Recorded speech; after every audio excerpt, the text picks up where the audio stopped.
আমার ওনার সাথে যে বিয়ে হয়েছে, তারপরে আমি বুঝতেছি না যে উনি আমার স্বামী। বলছে মামা এইটা এটা এটা আমার বিয়ের ইয়া। তো উনি বলছে কি, মামা বললো না, তুমি আমাকে তুমি করে বলো, আমি তোমার হাজবেন্ড। আমাকে মায়েরা কোনো ধরনের ঘুমের ওষুধ খাওয়ায়া আমাকে বস্তায় ভরে বুড়িগঙ্গা নদীর এখানে ফালা দেওয়া হয়েছিল।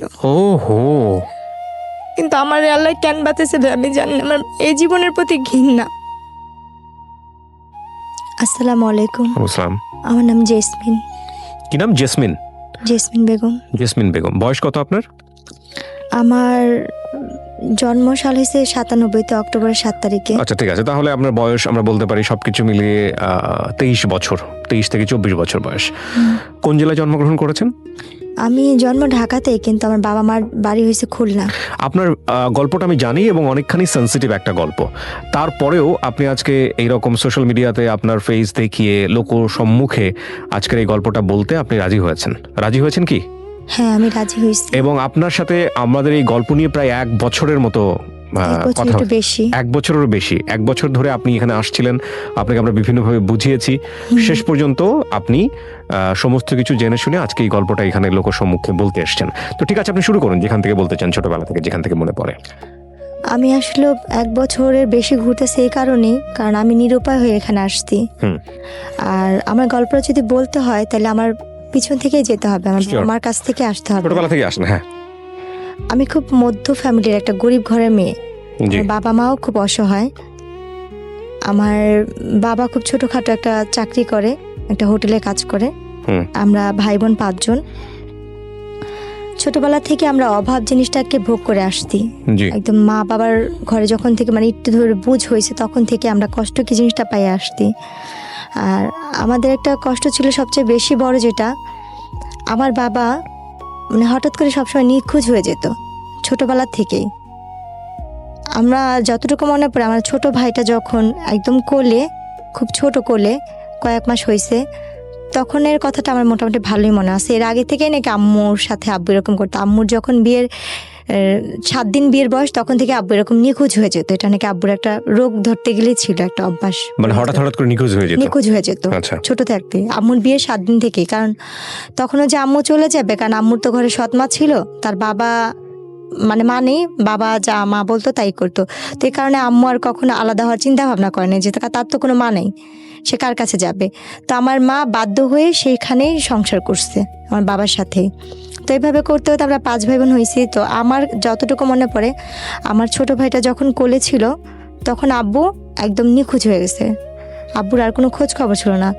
3 বছর আমরা আব্বুকে, 3.5 বছর কোনো কাছেই পাইনি। বাবা কি জিনিস বা বাবা কি বেঁচে আছে কিনা সেটাও আমরা জানতাম না। আমার ভাইয়া আমার বড় ভাই আমাদের বাবার মতো। তার ঋণ কখনো আমরা শোধ করতে পারবো না, এবং আমার মার ঋণও কখনো শোধ করতে পারবো না। 3.5 বছর পরে আব্বুকে খুঁজে পাই, আব্বু আসে। আচ্ছা, 3.5 বছর পরে? 3.5 বছর পরে আসার পরেই তাকে আমরা পাই মিরপুরে। আমার বাবাকে খুঁজে পাওয়া যায় মিরপুরে 1 নম্বরে। আমার ভাইয়া তাকে খুঁজে পায়। তো বাবাকে পাওয়ার পরে যেমনি হোক, প্রত্যেকটা মেয়ে চায় সংসার টিকানোর জন্য, ভাঙার জন্য না। তা আমার আব্বু আসার পরে ওই আমার ছোট ভাইটাকে যখন কোলে রেখে গেছে, ওকে আইসা পাইছে 2 বছরের। 2 বছরের পাওয়ার পরে আমরা আব্বু আসার পরে, না 2 বছর না 3 বছরের মানে বেশি, কারণ ভাইটাকে কোলে রেখে গেছিল। তখন আমার ভাইটা কথা বলতে পারে, ভালোই হাঁটতে পারে। তা আব্বুকে যখন পাওয়া গেছে, ওই আব্বুর কারণেই আমাদের মিরপুর যাওয়া। আচ্ছা। আব্বু মিরপুর বলতেছে যে আমি এখানে থাকবো না, এলাকার সবাই যেহেতু এটা নিয়ে জানাজানি হয়েছে, তুমি কাজ করছো, থাক, যার হয়েছে চল আমরা মিরপুর চলে যাই। তখন আমরা ওই এলাকা থেকে মিরপুর চলে যাই। আচ্ছা। মিরপুর আমরা যাই 2005 সালে। আচ্ছা। 2005-এ আমরা মিরপুর চলে যাই। যার পরে ওইখানে আমাদের আর কোনো কাজ করতো না, কারণ আব্বু আসলে আমাদের আর কোনো কাজ করতে হতো না। আব্বু যে কাজ করতো, হোটেলে কাজ করতো, তো আমাদের আল্লাহর রহমতে সংসার চলে যেত। তো কাজ টাজ করতো 5 বছর, মানে 2005-এ যখন আব্বুকে পাওয়া হয়, 6-এর দিকে আমার বোনের বিয়ে হয়। আমার বড় বোনের বিয়ে হয়ে যায়। মানে 5-এর শেষের দিক দিয়ে আর 6-এর আগে আমার বড় বোনের বিয়ে হয়। বড় বোনের বিয়ে হওয়ার পরে আমার তখন বয়স 10 বছর পার হয়ে যায়, 10-11 বছর পার হয়ে যায়, মানে 11 বছরের মাঝামাঝি। তো আমরা যে এলাকায় থাকি, ওই এলাকারই যে বাসায় ভাড়া থাকি, সে পাশের বাসায় একটা লোক ছিল। ওনারা আমাকে রাস্তায় খেলতে দেখে পছন্দ করতে। আমার বাবা মার কাছে বিয়ের প্রস্তাবও দিচ্ছে।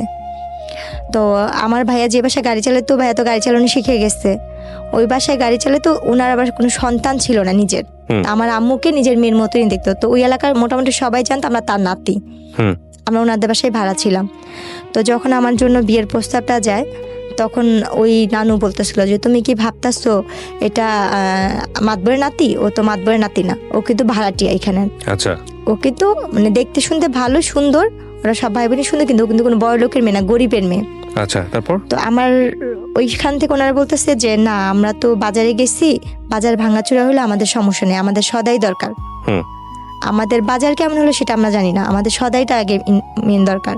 তো আমার আব্বু আম্মুকে এসে অনেক রিকোয়েস্ট করে, প্রস্তাব দেয়, দেখেন আমরা কিচ্ছু চাই না, শুধু মেয়েটাই। যখন রোজার মাস ছিল, আমার বোনের বিয়েরও 1 বছর পরের কাহিনী, মানে 2007 সালের কাহিনী এটা।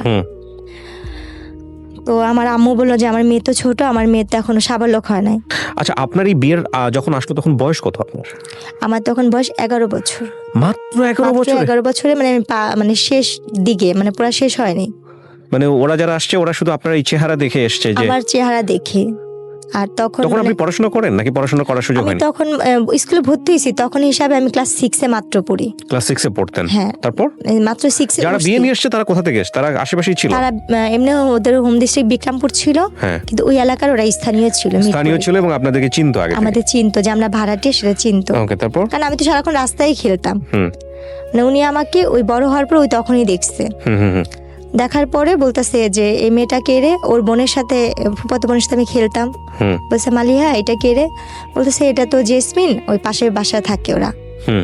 বলতেছে কি মেয়েটা কি করে? বলতেছে ও ওইখানে সরকারি স্কুলে পড়ে, আমার সাথে এমনি খেলতে আসে। তখন রোজার মাস ছিল। আচ্ছা। তো আমাকে দেখছে ইফতারির 2-3 ঘন্টা আগে, সে আমাকে দেখছে। আচ্ছা। দেখার পরে তারা ইফতারির পরপরই তারা চলে আসতে আমার জন্য বিয়ের প্রস্তাব নিয়ে। আসার পরে আমার মা বাবাকে অনেক রিকোয়েস্ট করলো, যেদিন দেখছে সেদিন কথা বলছে, তারপর দিন আমার গায়ে হলুদ হয়েছে। আমার বাবা মাকে তারা এক পর্যায়ে, আর আমার বাবা মা ভাবছে যে আমরা গরিব, এত বড় লোক জায়গা থেকে আসতে, নিজের থেকে মেয়ে নিতে চাচ্ছে। তো একদিন সময় চেয়েছে, তারা সেটাও দেয়নি। তারপর দিন গায়ে হলুদ করছে, তারপর দিন কাবিন করছে ওনারা। বুঝতেন 11 বছর বয়সে বিয়ে কি জিনিস? আমাকে ওনারা পার্লারে সাজাইতে নিচ্ছে। আমি এই যে পাশে যে খেলতাম গলিতে, আমাকে ওই গলিতে কয়েকটা আন্টি ছিল, অনেক আদর করতো। আমাকে বলতো ললনা সুন্দরী বলতো। ওনারা আমাকে আদর করে ললনা সুন্দরী বলতো। আর একটু দুষ্ট টাইপের, মানে খেলাধুলার প্রতি আমার নেশা অনেক বেশি ছিল। আর চুলগুলি একটু বড় ছিল তো, যার কারণে।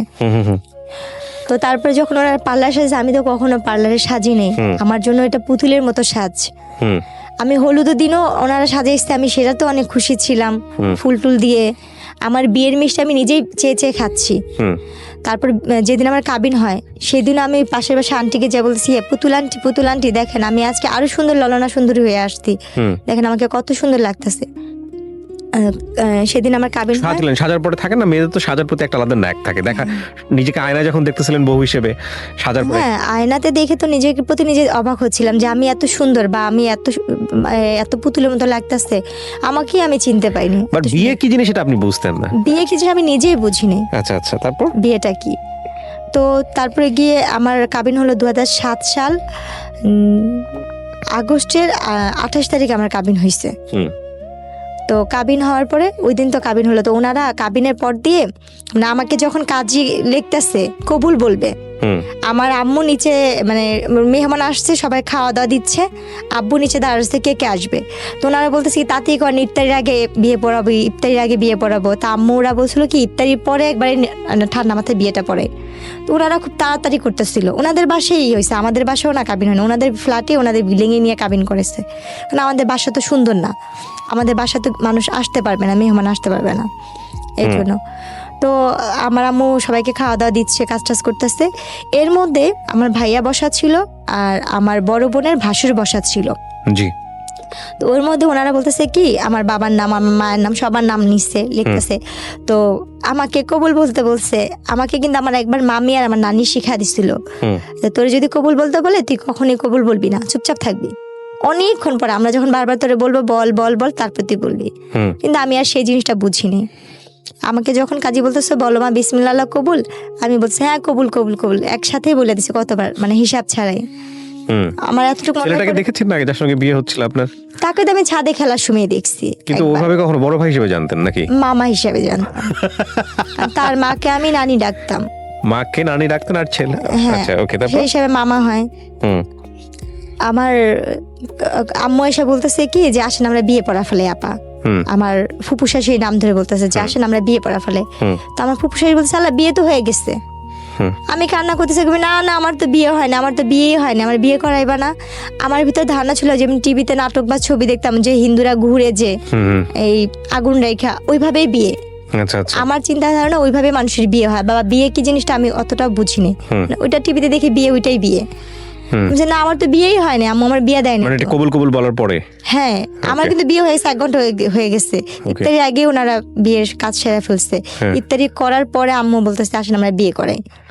পরে আমার যে ফুপুসের কাছে উনি বলতেছে বিয়ে তো হয়ে গেছে। আপনার মাও জানা না এটা? আর আপনার বাবা ছিল? আব্বু তো নিয়েছে, আমার ভাইয়ার কাছ থেকে নাম ঠিকানা নিয়ে ইয়ে করে ভাইয়া সাইন দিছে, আমার বড় বোনের রেজিস্ট্রি বলে কবুল বলানোর যে বিষয়টা। হ্যাঁ, হ্যাঁ। আচ্ছা, হ্যাঁ। ওইটা করা ফেলছে। হুম। কবুল টবুল সব বলা শেষ, আমি এমনকি সিগনেচারও করছি, আমার নামটাও লিখছি। ওকে। পরে ওনারা বলতেছে কি এই যে ছবি তুলছি দেখো দেখো ক্যামেরা দিয়ে ছবি তুলছি, ওনারা বলতেছে। তো আমার যার সাথে বিয়ে হয়েছে তার একটা ফোন ছিল, কলমালা ফোন, টাচ ফোন বড়। তো ওই ফোনে উনি ভিডিও করছে, ছবিগুলো দেখাইতেছে। আমি তাকা হাসতেছি, কিন্তু উনি যে আমার স্বামী বা উনি যে কি, আমি তখনও তাকে মামা আমাকে ডাকতেছি। আমার ওনার সাথে যে বিয়ে হয়েছে তারপরে আমি বুঝতেছি না যে উনি আমার স্বামী। বলছে মামা এইটা এটা এটা আমার বিয়ের ইয়া। তো উনি বলছে কি মামা বললো না, তুমি আমাকে তুমি করে বলো, আমি তোমার হাজব্যান্ড। এরপরে গিয়ে ওনারা আর কি আমাকে বলতেছে, আমার আম্মাকে, আম্মু বলতেছে তাহলে আমরা ওরে নিয়ে যাই। বলছে না দেখেন যেহেতু কাবিন হয়েছে ছেলে মেয়ে তো একসাথেই থাকুক। আম্মু বলছে না আপনারা তো বলছিলেন যে মেয়ে সাবলোক না হওয়া পর্যন্ত আপনারা ছেলে মেয়েকে এক জায়গায় করবেন না। বলছে ও তাকে মামা ডাকতো, ওর তো একটু ফ্রি হওয়ার দরকার আছে, একটু থাকুক, কথা টথা বলুক, রাত্রে আমাদের সাথেই থাকুক, তারপরে আমি তারপর দিন নিয়ে দিয়ে আসবো নি। পরে আম্মু আব্বু মানে চুপচাপ থেকে পরে আমার নানি বলতেছে কি যে না ঠিকই আছে, রেখেই যা। আচ্ছা। কারণ থাকার দরকার আছে, বোঝার দরকার আছে যে ও এখন আরেক বাড়ির বউ, তো এই কাজটা। তো আমার শ্বশুর বাড়িটা ছিল রাস্তার এই পারে ছিল আমার শ্বশুর বাড়ি, 1 গলির পরে আর কি আমাদের বাসা। মানে আবার চাইলে ভিতর দিয়ে আরেকটা গলি আসতে যাওয়া যেতে, বলা যায় এই পারের ওই পার। এরপরে গিয়ে রাতে যে কাহিনীটা, ওনারা অনেক সুন্দর করে ফুল টুল দিয়ে ঘর সাজাইছে, রুম সাজাইছে, আমাকে নিচ্ছে, আমি নিজের ঘরে নিজে ফুল টুল নিয়ে টেটুটে নিয়ে খেলতেছি। আমি নিজেই ওইটা যে আমার ঘর, আমি ওনাকে সবসময় দেখে ভয় পাইতাম। ওনাকে যখন ওই রুমে দেখছি না আমি ভয় চুপচাপ হয়ে গেছি। উনি না গুন্ডা, ওনাকে না সবাই ভয় পায়, এলাকার সবাই ওনাকে নাম ধরে যেটা বলে। উনি এই ঘরে কেন, উনি কি আমার সত্যি তেল স্বামী? উনি তখন বলে উনি আমার হাজবেন্ড। ওই জিনিসটা আমার ভিতরে ভয় কাজ করছে। তো তখন থেকে তার ভিতর থেকে আমার একটা দূরত্ব, যে আমার স্বামী সেটা আমি কখনোই মানতে পারতাম না, ভয় পাইতাম। আচ্ছা। তারপরে ওই দিন ওই ঘরে আমাকে কোনোভাবেই দিতে পারেনি। যতবারই দেয় হয় খাটের নিচে পলাই, এই রুমে ঢোকাচ্ছি, ওই পাশ দিয়ে বারিন্দাতে বের হয়ে যাচ্ছি। আমার সারাটা রাত এভাবেই গেছে। মানে কোনোভাবে আমি কান্নাকাটি করতেছি, চিগলাইতে আসছি। পরে আমার যে ফুপু শাশুড়ি ছিল উনি বলতেছে ঠিক আছে থাক, ও আমার সাথে ঘুমাক, আমি পরে তোকে ইয়ে করে দিবনি। তো রাতে তো খাওয়া দাওয়া করলাম ওনাদের সাথে সবাই একসাথে। খাওয়াটার পরে ছবি তুললো, আমাকে জোর করে উনি নিয়ে নেওয়া ছবি তুললো, আমার হাজবেন্ডের সাথে ছবি তুললো। পরে এক পর্যায়ে যেহেতু কেউ নাই আমার বাবা মা এখানে, আর যেহেতু আমার বিয়ে হয়ে গেছে এটা আমাকে বুঝতেই হচ্ছে, শ্বশুর বাড়িতে চলে গেছেন। হ্যাঁ, তখন ছবি তুললো, ছবি তুলছি, ওনাদের সাথে আসছি, কিন্তু ওনার সাথে আমি ওরকম ভাবে কথা বলছি না। উনি আমার শরীরে হাত রেখে ছবি তুলছে, আমি তারপর ভয় পাচ্ছি, শুধু ভয়ে ওখানে ছবি তোলা। এরপরে গিয়ে সকাল মানে রাতে যখন আমার ফুপুর সাথে শাশুর সাথে ঘুমাইলাম, মাঝরাতে তখন 4টা বা 3:30 বাজে, হঠাৎ করে ঘুম ভাঙছে, দেখি যে না উনি ওই রুমে আমাদের সাথে একসাথে শুয়ে আসছে। আচ্ছা। তো যাক, তখন ওই মুহূর্তে তখন দিয়ে ওইটা বসে বসে কান্না করতেছি যে আমি মনে আর বাবা মার কাছে যেতে পারবো না। এত বড় লোক বাড়ি, এত সুন্দর ঘর বাড়ি, কিন্তু কোনোটাই আমার ভালো লাগতেছে না, আমার নিজের মতো মনে হচ্ছে না। যতটা আমার ভাঙা ঘর বা খুব ছোট বাচ্চা যেসব অনুভূতিগুলো আসে, রাইট, হ্যাঁ, আমার ফ্যামিলিটাই আমার কাছে বেস্ট। তো আমি ভাবতেছি কখন সকাল হবে, কখন আমি বাসায় যাব, কারণ আমি এই বাসা তো চিনি আর আমাদের বাসাও চিনি। এভাবে করতে যখন সকালে ফজরে আজান দিল আমি বসে রয়েছি, একবার লুকায়, ওনারা সবাই ঘুমে, কেউ জানেই না। আমি দৌড় দিয়ে যা দেখে আসছি, ওনার বাসা ছিল 3 তলা, তো 3 তলা থাকতো। দৌড়া যা দেখছি কেচি গেট খুলছে কিনা, দিদি না কেচি গেট খুলে নেয় অত ভোরে। আবার দৌড়া চলে আসছি, এসে খাটের নিচে লুকায় আসছি, বসে আসছি। এরপরে যখন সকালবেলা 6টা বাজে, আমি তখন ওই মুহূর্তে বাসা থেকে চলে আমাদের বাসায় চলে যাই। টেট খুলে আমি আমাদের বাসায় চলে গেছি। আমি আমাদের বাসা যাই ঘুমা। আম্মু বলতেছে তুমি এত সকালে, আমি ওনারা আমার পাঠা দিচ্ছে, ওনারা বলছে তুমি বাসা যাও। আমি এই জন্য বাসায় এসে পড়ছি। তা আম্মু ভাবছে যে ওরা যখন সত্যি বলছে, তো আমি বাসা যাই ঘুমা রয়েছি। এদিক দিয়ে ওনারা খুঁজতেছে বাসায়, আর আমাদের তো ফোন নাই যে আমাদের বাসায় ফোন দিবে, মোবাইল টোবাইল কিছুই নেই যে ফোন দিবে। তো ওনারা খুঁজতেছে অনেকক্ষণ পর ওনাদের বাসায় কাজের মেয়েকে পাঠাইছে। পাঠায় যায় বলতে জেসমিন কি বাসায় গেছে, বলে হ্যাঁ ও তো কোন সকালে এসে ঘুমা রয়েছে, আপনার ওরা নাকি পাঠা দিচ্ছে ওর ফুপু শাশুড়ি। বলছে দেখছেন আরে সবাই ম্যাডামরা খুঁজতেছে, ওরে কেউ পাইতেছে না। ওরা আম্মু মারে বকা দিল, 2টা থাপ্পড় দিল যে তুমি এখন বড় হয়েছো, তোমার বিয়ে হয়েছে, তুমি তো যখন তখন জেলে আসতে পারবে না, আসলে কে তোমাকে নিয়ে ওনারা সংসার করবে, তুমি তো মেয়ে মানুষ, তোমার কপাল দোষে এখানে বিয়ে হয়েছে, ভালো জায়গায় বিয়ে হয়েছে। আম্মু বোঝাইলো, আম্মুর মতো করে আম্মু বুঝাইলো যে এখন ওইটাই তোমার আসল বাড়ি, ওখানে সুখ হোক দুঃখ হোক তোমার এখানে ভাগযোগ করে থাকতে হবে, আর তোমার কপাল ভালো যে তুমি এমন ফ্যামিলির একটা বউ হইছো। এগুলো যেটা বোঝায় আর কি। বেশি দিন তো না, তুমি কয়দিন থাকো, তোমাকে বড় উঠা দেওয়া যখন হবে তখন এই কয়দিন ওইখানে যা থাকো। পরে আবার আম্মু নিয়ে দিয়ে আসছে।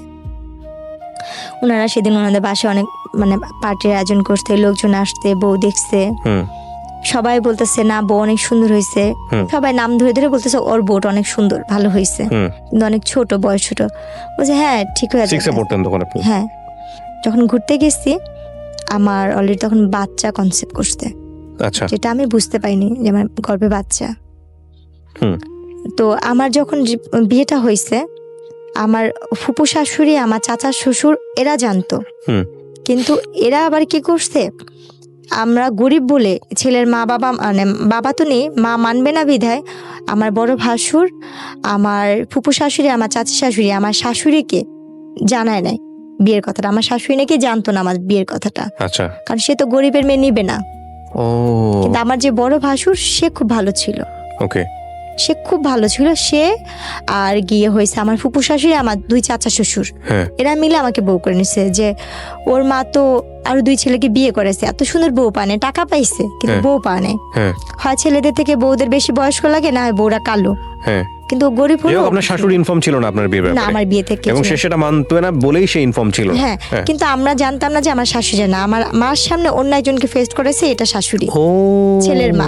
ভয়ঙ্করতম কাজ। তো তখন আর কি, যখন আমার বাবু পেটে আসতে, আমার বাচ্চা নাকি 2-3 মাস মানে বাচ্চা পেটে, আমি তো বুঝি না একটা মেয়ে অসুস্থ হলে যে জিনিস সেটাও তো আমি বুঝতাম না। তা আমি খুব বমি করতাম, মাথা ঘুরে, তো কিছু খাইতে পারতাম না, মানে আমার কাছে খুব খারাপ লাগতো। তা আম্মু ওই জিনিসটা নিয়ে খালি বলতো কি হঠাৎ করে এমন করতেছে কেন, আর শুকা যাচ্ছি, কালো হয়ে যাচ্ছি। তখন আমার আম্মু, আমার বড় বোন বলতেছে কি মা আম্মু ওর কি বাচ্চা টাচ্চা পেটে আসলো নাকি? আম্মু বলতেছে ওর বাচ্চা পেটে আসলো তো বুঝতাম, বা আম্মু আমাকে জিজ্ঞেস তোমার কি এরকম কখনো হয়েছে? আমি কি জানি, আমি জানি না, আমি সেটা বুঝতে পারিনি। এরপরে গিয়ে আমার মা আমাকে একটা ডাক্তার দেখাতে নিয়ে গেল। ডাক্তার দেখানোর পরে ওখানে প্রস্তাব পরীক্ষা দিল, কয়েকটা পরীক্ষা দিল।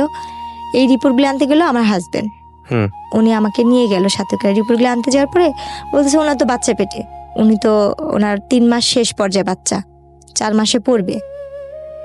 তো এই কথা শোনার পর উনি খুব খুশি হয়। উনি খুশি হয়ে ওনাদের গ্রামের বাড়িতে আমাকে নিয়ে যায়, বিক্রমপুরে।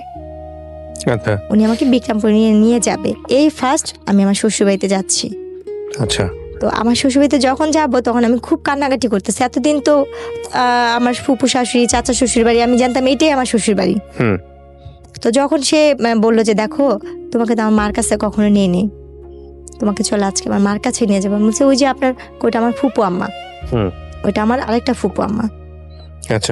এরপরে গিয়ে উনি যখন নিয়ে যাবে আমি ভয় পেতেছিলাম, যাবো না যাবো, অনেক কান্নাকাটি করতেছি। আমার ছোট বোন আর মামাতো বোনকে নিয়ে যাই, আমরা একসাথে বিক্রমপুর যাই। ভাইয়া যেদিন যাই সেদিন আমাদের যাইতে যেতে রাত, মানে আমরা বিকালবেলা রওনা হয়েছি, তো শীতের দিন ছিল, এটা 2008-এ পড়ে যায় কাহিনী। আমাদের যাইতে যাইতে দেরি হয়ে যায়। আমরা গিয়ে ওখানে গিয়ে পৌঁছাই সন্ধ্যার সময়। তো ওই অবস্থা দেখে সে আমার মামি শাশুড়ির বাসায়, আমার আরেকটা ফুপু শাশুড়ির বাসায় যে কিনা মুক্তিযোদ্ধা তার হুম। ফ্যামিলি, হুম। তাদের বাসায় নিয়ে উঠায়, তাদের আচ্ছা। বাসায় রাখার পরে ওনারা বলতেছে মাশাল্লাহ তুই তো বউ অনেক সুন্দর আনছে, আমাদের সবার বউ পছন্দ, মানে সবাই আমাকে অনেক আদর করতেছে।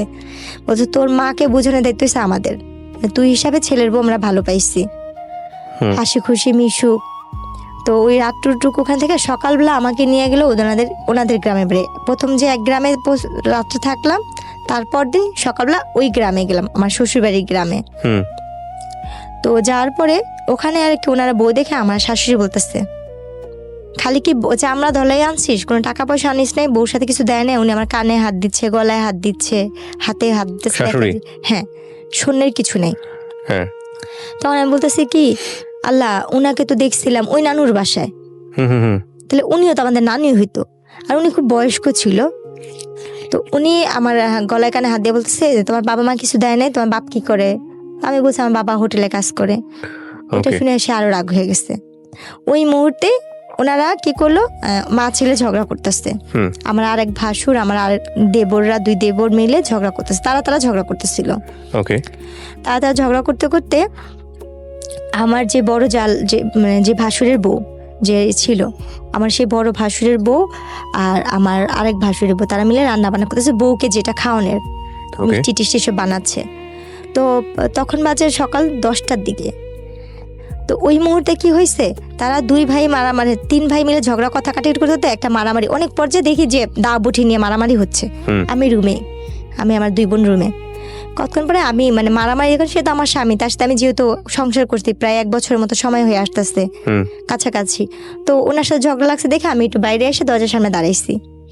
দাঁড়ানোর পরে আমার যে আরেক ভাসুর, মানে মেজো ভাসুর যাকে বলে, হুম। সে এসে আমার মুখে ভাষা একটা খারাপ করে একটা গালি দিয়ে আমার চুলটা টাইনা ধরে, আচ্ছা। এইটার আগে মার, একটা গালি দিয়ে বলতেছে এটার আগে মার। উনি আমার চুল টাইনা না ধইরা উনি কি করলো, বলছে মানে অনেক বাজে ভাষায় গালাগালি করছে, ওকে আগে মার, চামড়া ধলা তো গেছে এটা সেটা করতে গছা দিচ্ছে, হুম। এভাবে বলে উনি ইয়া করলো। ভাইয়া কখনো যুদ্ধ কি জিনিস দেখি নেই, শুনছি শুধু মুক্তিযোদ্ধা নাকি অনেক কষ্ট, কিন্তু সেই দিনের যুদ্ধটা মনে হয় কি আমার জীবনে অনেক বড় একটা যুদ্ধ ছিল। সেই দিন ওই মুহূর্তে আমাকে মারলো, আমার দুই বোনকে মারলো, আর সেই মায়ের কি ওরা ধরা মায়ের।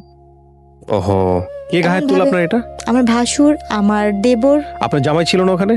ওনাকেও মারছে। ওহো। মিথ্যা তো কেন বলবো, উনি খুব মানে যতটুকু সাধ্য উনি ইয়া করছে, হুম। ওনাকেও মারছে। হুম। উনি বলছে আমি যদি গরিব মেয়েকে নিয়ে সংসার করে ভাত খেতে হবে, তোদের সমস্যা কি, আমি তোকে নিয়ে ভাত খাবো। হুম। এই নিয়ে ওনারা ভাইরা মারামারি করছে। কিন্তু আমি যে প্রথম দিন, তার আগের দিন যেই আমার ফুপু শাশুড়ি আর মামি শাশুড়ির বাসায় উঠছিলাম, তারা সেই খবরটা পেয়ে তাদের গ্রাম থেকে লোকজন নিয়ে আসতে। হুম। আইসা ওনারা আমাকে, আমার শ্বশুরবাড়ির সাথে দুই পক্ষ মারামারি লেগে ঝগড়া লাগিয়া দা বটি মানে কাছি টাচি নিয়ে একজন আরেকজনকে কুপাকুপি মারামারি, এমনকি মেয়েরাও ওনা কোমরে বাইন্ধা মারামারি করতেছে। হুম। তখন আমার এই যে ফুপু শাশুড়ির মেয়ে আপু, ওই আপুটার নাম আমি বলতে চাচ্ছি না, আপুটা যেহেতু পলিটিক্স, ওই আপুটা আসছে। ওই আপুটা এসে উনি আমার ননদ হয় সম্পর্কে, কিন্তু বড় আমার বয়সে। ওই আপুটা আমাকে এসে ধরে, আমার বোনকে ধরে আমার দাদি শাশুড়ি ঘরে নিয়ে দরজা বন্ধ করে বলছে তোর এই ঘরতে বের হবি না। তারপর? এরপরে গিয়ে ওই মারামারি হইলো। তো মারামারির শেষ পর্যায়ে যেটা দাঁড়াইলো, বলছে মা ওর বাচ্চা পেটে। তো উনি বললো কি ঠিক আছে তুই গরিবের মেয়ে বিয়ে করছিস, এটা আমি মানতে পারতেছি না, তারপর মেনে নিব, পেটে বাচ্চা যেহেতু। তোর বোর যদি মেয়ে হয় তাহলে আমি আমার ঘরে জায়গা দিব না, তুই হুম। তালাক দিবি। হুম। আর যদি তোর বোর ছেলে হয় তাহলে আমি তোর বউকে মেনে নিব। তো বললো যে ঠিক আছে দেখা যাক, যে তুমি ভাত খাইছো? আমি বলছি না আমি তো খাইনি, আমি আজকে সারাদিনেও খাইনি, কালকেও খাইনি। হুম। বলছি কেন? বলছি আমি এই অন্যায়গুলো করছি দেখা উনি তো আর দেয়নি। ও আমাকে ওই কথাগুলো জিজ্ঞেস করার পরে আমি এই কথাগুলো বললাম। হুম। বলার পরে ও অনেক মন খারাপ করে বলতেছে কি জেসমিন, যা করছি যাই হোক, আমার দোষের কারণে তো এই অবস্থা, আমি তোমাকে ঢাকাতে নিয়ে যাব, তোমাকে আমি ঢাকা কাজ করে ভাত খাওয়াবো। হুম। ও আমাকে নিয়ে তারপর দিন ঢাকা চলে আসলো। আচ্ছা। ঢাকা চলে আসার পরে ঢাকা দুজনে মোটামুটি ভালোই ইয়ে করতেছিলাম। ও আমাকে ওই যে বাসাটা নিয়েছে ওইখানে বাসা ভাড়া বেশি, আর ও পলিটিক্স ওইভাবে থাকতে পারতেছিলাম। তো ও বলে কি তুমি তোমাদের বাসায় থাকো, বাচ্চা হওয়ার পরে আমি তোমাকে নিয়ে আসবো নি। হুম। তারপর আমার বাবা মার কাছে এনে দিয়ে গেল। দিয়ে যাওয়ার পরে 3 দিন পরে ও বলতেছে কি শুনে না, আমার আম্মা তো বলছে আপনার মেয়ের যদি ছেলে হয় তাহলে আমাদের বাড়িতে উঠাবো, আর যদি ছেলে না হয় তাহলে আপনার মেয়েকে আমি আর নিব না, মেয়ে হলে আমি তালাকের কাগজ বাসায় পাঠা দিব। একে তো আমি বিয়ে করছি কিছুই পাই নাই, আমার অন্যান্য ভাইরা পাইছে, আর আপনার মেয়ের যদি মেয়ে, আমার 2 ভাইয়েরও মেয়ে, আপনার মেয়ের ঘরে যদি মেয়ে হয় তাহলে আমি এই বউতে কি করব। এরপর হয়েছে গিয়া আমার বাচ্চাটা মানে মারামারিতে হইলো, আমরা যখন বাচ্চা হবে, আমার অলরেডি বাচ্চা হওয়ার সময় হয়েছে 2010-এর দিকে আমার বাচ্চা হলো, এবং নর্মালি ডেলিভারি হলো বাচ্চাগুলো। বাচ্চাগুলো মানে 10-এর বাচ্চাগুলো মানে টুইন ছিল? হ্যাঁ। ও আচ্ছা। মার্চের 26 তারিখে হয়েছে। দুটোই মেয়ে? না, ছেলে। এক মেয়ে। এক ছেলে এক মেয়ে, মাশাআল্লাহ। হ্যাঁ, তারপর? এবং নর্মালি ডেলিভারি হয়েছে আল্লাহর রহমতে। তখন ওই কথা শুনে ওনারা আসতে, ও আমার হাজবেন্ড আসতে, আমার হাজবেন্ডের বড় ভাইটি সবাই আসতে, দেখলো, খুব খুশি বাচ্চাদের নিয়ে গেল, কিন্তু মেয়েটাকে ওরকম বেশি একটা আদর করে নাই। আচ্ছা। ছেলেটাকে নিয়ে সবাই খুশি ছিল। আচ্ছা আচ্ছা। তো সত্যি কথা বলতে কি, আমার না ওই মানুষটার প্রতি কখনোই ভালোবাসা কি জিনিস আসেই নেই। কারণ আপনি বোঝেনি তো নাই, বোঝার বয়স ছিল না বিষয়টা। বোঝার বয়স নেই, কেন জানি তাকে তো আমি ভয়ই পাই, তাকে তখন ভালোবাসার মানুষ হিসেবে দেখিনি বা স্বামী হিসেবে দেখিনি। 2টা বাচ্চা হয়েছে, তাও মনে হয় হাতে গোনা কয়েকদিন স্বামীকে পাইছি। আমার ওনার প্রতি কোনো মায়া নেই, তো ওনার প্রতি আমার ভয়টাই বেশি কাজ করতো সবসময়।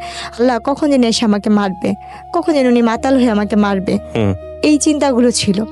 আর ওনার সাথে যেটা, উনি হয়তো মানসিকভাবে সাইকো টাইপেরই ছিল, যেটা মানুষ বলে। আমি আমার হাজবেন্ডের সাথে কোথাও যাচ্ছি, কেউ যদি বলতে চাই তোর বউটা তো অনেক সুন্দর, উনি তাকে কিছু না বলে সে আমাকে উড়াধুরা মারতো। আর মার কি, যে মারগুলো সহ্য করার মতো না, যে মারগুলি আমার আজও ঘুমাইলে চোখ বন্ধ করলে আমি চোখের সামনে ঝাপসা ঝাপসা ভাসে। হাতটা কেভাবে পিছিয়ে মারতো, মুখে কাপড় দিয়ে তার পাতালুতে মারতো, যেটা আমি বাইরে কেউ কিছু বলছে উনি আমাকে সে মারতো। কিন্তু যখন আমার বাবুগুলো বয়স আস্তে আস্তে বাড়তে থাকলো, 6-7 মাস বয়স হইতে থাকলো বাচ্চাগুলোর, তখন থেকে তার অত্যাচার আরো বেশি বেড়ে যেতেছিল। প্রতিনিয়ত তার অত্যাচার বাড়তেছিল, কারণ তার ছেলের প্রতি তার ভালোবাসা ছিল বেশি, মেয়ের প্রতি না। এভাবে প্রায় এমন করে তার প্রায় মা বাবার কাছে আমি বেশিরভাগই বাবা মার বাড়িতে দিন কাটেছি। বড় লোক দেখে বিয়ে দিছে, কিন্তু বাবা মার বাড়িতে আমি পড়ে আসছি। বড় লোক শুধু নামেই ছিল, কাজে না।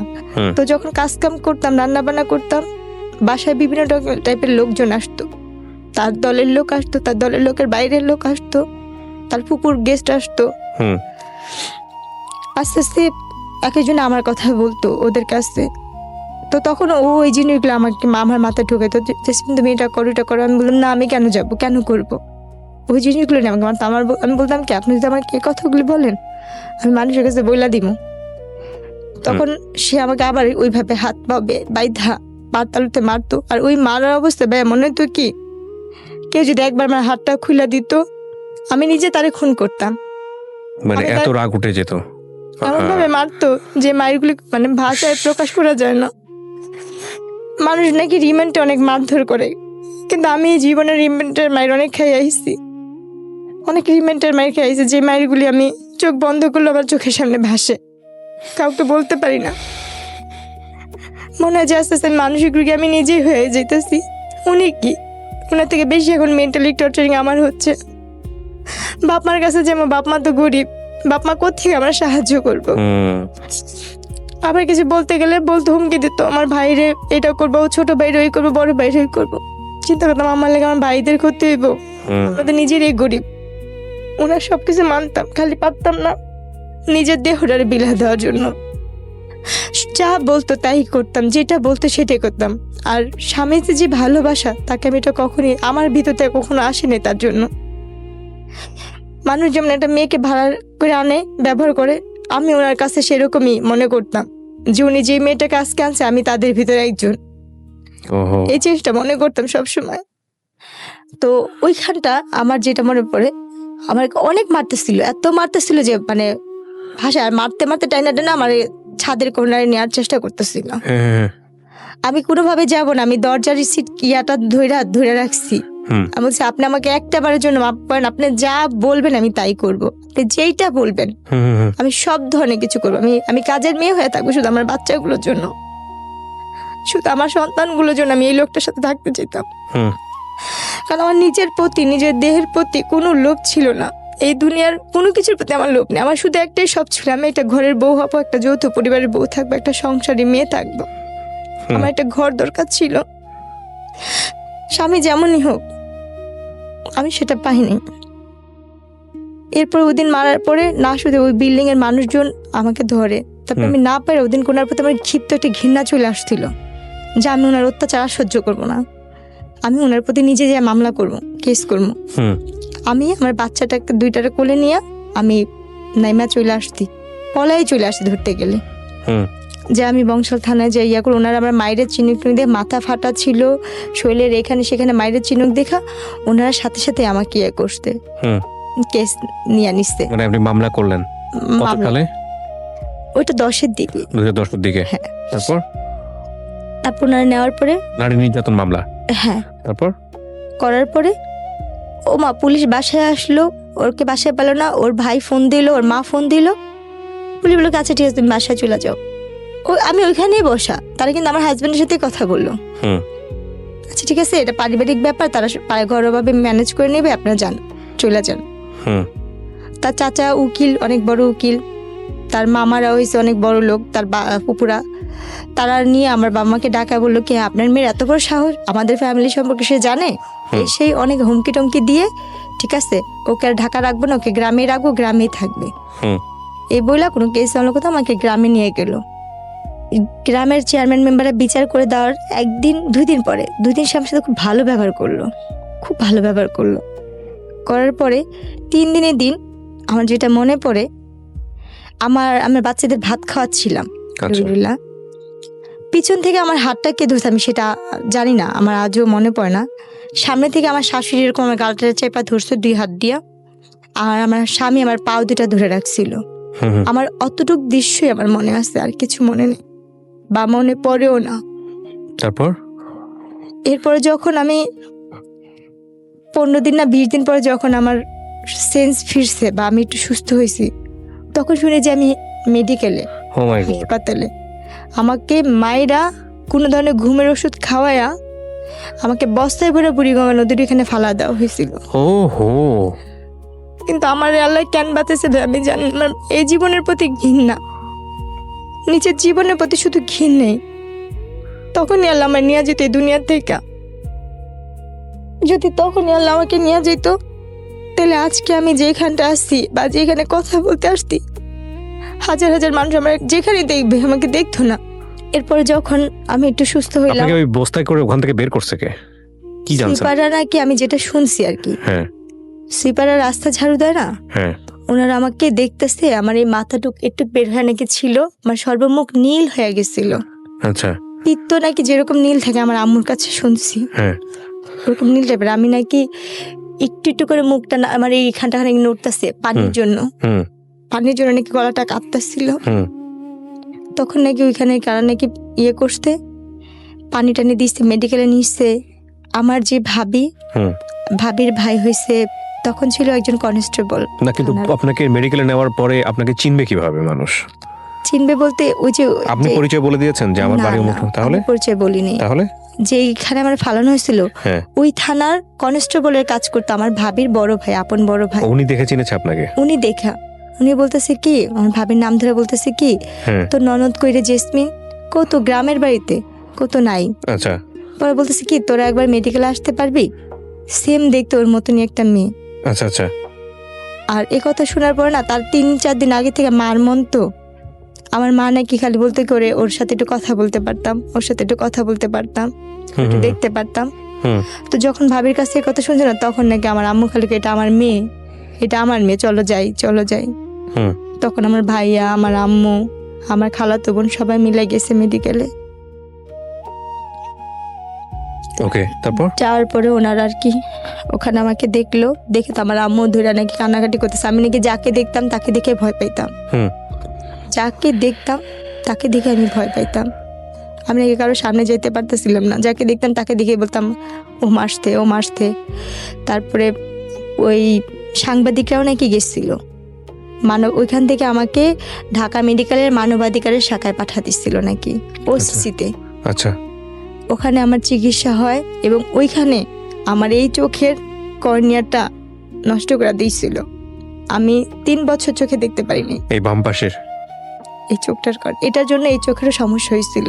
তারপর তো ওই সময় চোখে আমার আঘাত পড়ে এবং গলার মধ্যে এই ঠানটা ইয়ে হয়ে গেছে, কথা ফ্যাস ফ্যাস করে আসতো, কথা ভালো করে বলতে পারতাম না। তারপর এরপরে যখন আমাকে বাসায় নিয়ে গেল, 20 দিনের না 25 দিনের দিন বাসায় নিয়ে গেল, ওর যে যারা সাংবাদিক মাধ্যমে আমার চাচা শ্বশুর এসে বলতে চাই এই কেস নিয়ে যদি ইয়া করেন তাহলে আপনাদেরই সমস্যা হবে। তখন আমার বাপ মা চিন্তা করলো আমরা তো এদের সাথে কখনো পারবো না, কিছু করতে পারবো না। তা আমার বাবা মা কি করলো, না পাইরা আমরা মিরপুর থেকেই ওই এলাকা থেকে আমরা আবার চলে আসলাম। আচ্ছা, খিলগাঁওতে। আচ্ছা, এদের সাথে আমরা কোনো কিছুতে বাড়াবাড়ি করতে যাইনি। এরপর যেটা হয়েছে, মানবাধিকার থেকে আমাদের যথেষ্ট পরিমাণে সাহস দেওয়া হয়েছে। ওখান থেকে তারা আমাকে বলছে তুমি এক চুলো নড়বা না, তোমার টাকা পয়সা কিছুই লাগবে না, আমরা আসছি, আমরা করব। মানবাধিকার থেকে আমি যথেষ্ট সাহায্য পাইছি ওখান থেকে আমার চিকিৎসা হয়েছে, আমি সুস্থ হয়েছি। মানবাধিকারের ওখান থেকে আমার ট্রিটমেন্ট যতটুকু পারবা, আমার মামলা নিয়ে যতটুকু লড়ার ওনারা যথাসাধ্য চেষ্টা করতে। ওনাদের কাছ থেকে আমি কোনো কম পাইনি, ওনাদের কাছ থেকে আমি যথেষ্ট হেল্প পাইছি। ওখান থেকে আমার ভুলটা ছিল যেটা, ওরা আমার সাথে কথা বলছে ফোনে যে তুই কি চাস তোর বাচ্চাগুলোর জীবন নষ্ট হোক, বা তুই কি চাস কোনো ধরনের ক্ষতি হোক, মানে আপনার হাজবেন্ডের পক্ষের লোকজন থেকে। তখন আমি বলছি কি না, আমি সংসার করতে চাই আমার বাচ্চাদের জন্য। আমার বাবা মা, আমি তো মানসিকভাবে তখন সুস্থ ছিলাম না পরিপূর্ণভাবে। আমার বাবা মা আমাকে শিকল দিয়ে আটকে রাখতো যদি আমি না যেতে পারি, আমি যদি থাকি। আমার মার সাথে আমার ভাইয়ের সাথে আমি অনেক খারাপ ব্যবহার করে আমি চলে যাই। আমি কিন্তু তখনও পরিপূর্ণভাবে সুস্থ না ভাই, আমি তারপরও চলে গেছি তাদের কাছে। ওরা আমার কাছে নিয়েছে, আমি গেছি এক জায়গায় একজনের রুমেই ঢুকা দিছিল। কিন্তু আপনি শেষ পর্যন্ত এটা সফলতা দেন নাই। বাবাটাকে আপনি ওখান থেকে বের হয়ে আসছেন। ডাইরেক্ট বাপ ধরে পা জোড়া ধরছিলাম যে ও তো আমার স্বামী, ও আপনার কাছে দিছে কেন আমি জানি না। তখন উনি একটা গালি দেয়া বলছে যে ও কি মানুষের বাচ্চা, ও তো কাফের, ও তো এমনিতে মনে হয় তোমার বাবা, তো তোমার সাথে যেহেতু এই কাজ করছে তুমি এইখানে থাইকো না, তুমি চলে যাও। ও সব ধরনের কাজ করতে পারবো, ও একজন দালাল। ওই দিন আমার জীবনের শেষ রাতই বলা যায়। এরপর আপনি ডিসিশন নেন তাকে ডিভোর্স দিয়ে দিবেন। ডিভোর্স তো তারাই নিয়ে নিচ্ছে আমার থেকে, জোর করে মায়ের ধরে করে একটা কাগজে নিচ্ছে, বলছে কি এখানে একটা সই কর, একটা কাজে লাগবে। এটা যে অনেক আগে তার ডিভোর্স নিয়েছে সেটা আমি বুঝতে পারি। কত সালের এটা ঘটনা, ডিভোর্সটা? 2010-এর ভিতরে। আপনার বাচ্চার তখন বয়স কত? বাবুদের কত 8-9 মাস। 8-9 মাসের বাচ্চা ফেলে আপনাকে বাসা থেকে বের করে দেয়। 1 বছর হয় নাই না, হবে 1 বছরে ওদের একটা জন্মদিন। কি মামলা তুলে নিয়েছিলেন পরে? এই মামলা পরবর্তীতে কোথায় আছে, কিভাবে আছে, আপনার খোঁজ খবর নেন নাই? আমরা তো লেখাপড়া জানি, আমরা তো ওইটাই রাখিনি, মানে ওই কাগজপত্রই রাখিনি, আর কোনো কিছুতে যাইও নি। আর আচ্ছা, উনি আমাকে কি করছে, যেখানে নিয়ে যাবে একটা গাড়িতে উঠা দিচ্ছে যে এক জায়গায় যাবো আজকে, ওইখানে একটা অনুষ্ঠান আছে চলো। এটা কি ডিভোর্সের আগে না ডিভোর্সের পরে? এটা ডিভোর্সটা সে আমাকে আগে নিয়ে নিছিল, আমি বুঝিনি, মানে পেপারসে সাইন করার পরের ঘটনা? হ্যাঁ। আচ্ছা, তারপর? সেদিনই আমাদের জীবনের লাস্ট ওনার সাথে দেখা এবং শেষ বিদায়। উনি আমাকে একটা গাড়ি আসলো, মাইক্রো গাড়ি আসলো, গাড়িতে আরো 3-4টা মেয়ে ছিল, আর কয়েকজন লোক, একটা লোক ছিল চাঁদি ছিল, তার চুল নেই, আর আরেকটা লোক ছিল অনেক মোটা করে, আর একটা লোক বয়স্ক, বাবার বয়স, আমার বাবার বয়স বৃদ্ধ। তো ওই গাড়িতে উঠা দিল, আর আমার ব্যাগের মধ্যে কিছু কাপড় সেই ভাঁজ টাজ করেছে তার ফুপু আর সে। তো আপনাকে নিয়ে যাচ্ছে কোথায় আপনি জানেন না এটা? এরকম তো সে আমাকে অনেক অনুষ্ঠানে সে বাসাও আনে, বাইরেও নিয়ে যায় নাচের জন্য। হ্যাঁ, এভাবে করে নিয়ে যেত। তো সেই দিনের মতন সে আমাকে নিয়ে গেছে, আর ওইটা বলছে সে একটা ঘরোয়া একটা নাটক নাকি বানাবে সে, এইটার জন্য সে নিচ্ছে, কারণ তার ফুপুরা মিডিয়াতে একটু টুকটাক কাজ করতো তো ওই হিসাবে না। কিন্তু তো আপনি তো এর আগে একটা ভয়ঙ্কর রকমের দুর্ঘটনা আপনার লাইফে ঘটেছে, এই যে মানুষের রুমে পাঠিয়ে দেয়া, এবং সেখানে আপনি এরকম একটা ঘটনা ঘটার পরে তারপরে আপনি তার কথা সাড়া দিচ্ছেন কেন? আমি তো পরিস্থিতি আমার বাচ্চাদের জন্য আমি কাজ করে টাকা আনতাম, সেটাতে আমার সংসার চলতো। একটা কথা বলি, আপনি কিছু মনে করবেন না, অন্যায় যে করে এবং অন্যায় যে সহ্য করে, আমাদের একটা প্রবাদ আছে, দুজনেই সমান অপরাধী। একবার করেছেন ঠিক আছে, 2বার করেছেন ঠিক আছে, 3বার 4বার 5বার 6বার ধরে মূর্খ বলতে আমি লেখাপড়া না করার মতো না, ঠিক আছে, কিন্তু তারপরে আপনি এত বড় ব্ল্যাকমেল, মানুষ তো ভালো মন্দ বোঝে প্রাণী হিসেবে, শিক্ষার কথা বাদই দেন। ওরকম ভাবে বুঝতাম না তাকে, মানে আপনার জামাই ধরে নিয়ে গিয়ে অন্য একটা মানুষের ঘরের মধ্যে ঢুকিয়ে দিচ্ছে জোর করে, সেখান থেকে আপনি তার হাত পায়ে ধরে বের হয়ে আসতেছেন। আর আমার প্রত্যেকটা মুহূর্তে, তাহলে ওই মানুষটা আপনি আপনার পেপার থেকে সাইন করে নিচ্ছে, আবার ওই মানুষটা আবার আপনাকে পাঠাচ্ছে। আমি তো জানতাম না, যেটা আমার তালাক সাইন ছিল, আমি তো জানি না এটা আমার তালাকের কাগজ। কিন্তু আপনি সাইন করবেন কেন পেপারে? কি কারণে অনেক কি কারণে জিজ্ঞেস করেছে আপনাকে? উনি আমাকে বলছে এখানে একটা সই দাও, বাবুদের জন্য একটা করছি, বিমানা পলিসি করছে ওইখানের জন্য। আচ্ছা, তো একটা কথা বলে আপনাকে নিয়ে গেল বাইরে, নিয়ে গেছে। তারপরে আপনি দেখলেন যে তারপরে আপনাকে হচ্ছে হলো কোন একটা জায়গায় নিয়ে আর বিক্রি করে আমি যেখানে যেতাম সেখানে তো আমার চিন্তা ভাবনা থাকতো এইখানে আমার ইনকাম হলে আমার বাচ্চাগুলো খাবে, আমি চলবো। আমার তো ওই জিনিসটাই কাজ করতো যে আমার জীবনটা এইভাবেই করে যাবে, ওই হিসাব করে যেতাম। হুম। তো সেদিন আমি খালি বললাম কি যে আজকে আপনি যাবেন না এই গাড়িতে, অন্যান্য দিন তো যান, আজকে আপনি যাবেন না? বলছে তুমি যাও, আমি ফুপুর সাথে আসতেছি, আমি ফুপু একসাথে ফুপুর গাড়িতে আসবো। হুম। তো যাক গেছে, যখন যাইতে যেতে অনেক যেখানে যেতেছে, আমি তো রাস্তাঘাট তো চিনি না। তখন আমি বলতেছি কি আর কত দূর যাবে, কোথায় অনুষ্ঠান? তখন ওই মেয়েরা বলতেছে কিসের অনুষ্ঠান হবে, কি হবে? আমি তো কিন্তু বোরখা পরাই, আমি তখন হাত মোজা পা মোজাও পরতাম। তখন আমি বলতেছি কি যে এই কাজের জন্য যাচ্ছে না, একটা অভিনয় হবে, নাটক হবে, টেলিফিল্ম, এসবে হবে না? বলছে পাগল তুমি, তোমার মাথা মাথা ঠিক আছে? আমরা তো যাচ্ছি একটা যেখানে ওইখানে এরকম এরকম কাজ হয়, আমরা তো টাকার বিনিময়ে যাই, ওখানে 6 মাস বা 3 মাস থাকি। ভাই তখন যে আমি কি পরিমাণে কান্না করতেছি গাড়ির মধ্যে বসে, আর বলতেছি যে আল্লাহ একটা বার আমাকে এই গাড়ি থেকে একটু মুক্তি দেওয়ার ব্যবস্থা করো, আমি যেন এই গাড়িটা থেকে বের হইতে পারি। এটা মনে হয় আমার জীবনের, আমার মানে আমার বাচ্চারা বা আমার বাবা মা আর কেউ দেখতে পারবো না আমি কোথায় যেতেছি, কার কাছে যেতেছি, এরকম করতেছিলাম। তো ওই মুহূর্তে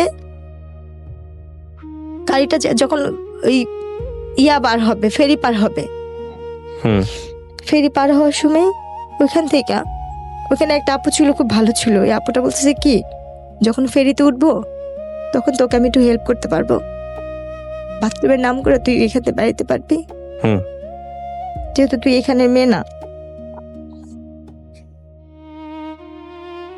তারপর